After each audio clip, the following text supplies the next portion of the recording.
I'm Phil Heimlich, and we call this the Radical Middle. If you can follow me on Facebook, Instagram, X, or YouTube, there's a bunch of you that have kind of criticized me for not being balanced.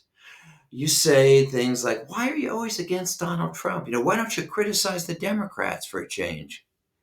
Now, others have said, "Well, you call this the radical middle, but you're not in the middle. You're only on one side."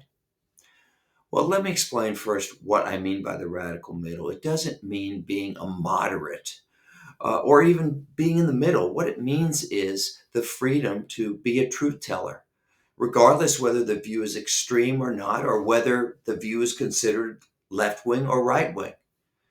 I actually consider myself a conservative Republican in the way Ronald Reagan was.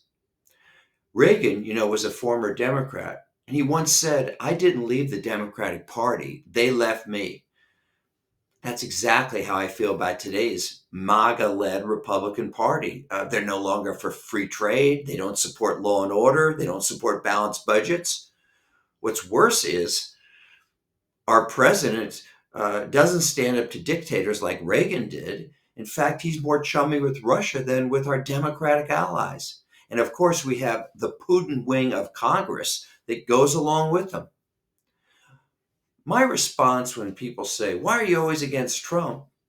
is that he lies almost every time he opens his mouth. He tried to violently overthrow our government, and he gives every indication that he doesn't care about the Constitution, nor does he care about the rights that we hold dear, such as freedom of speech and the rule of law.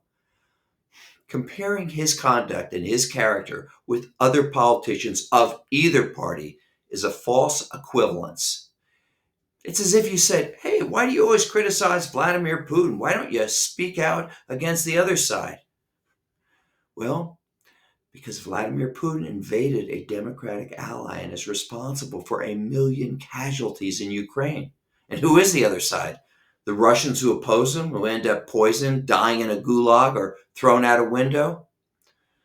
The senior pastor at Crossroads Church, Brian Tome, once said that God doesn't want us to be balanced. He wants us to stand up for what's right, and that is what I am trying to do. I'm Phil Heimlich, and this is the Radical Middle.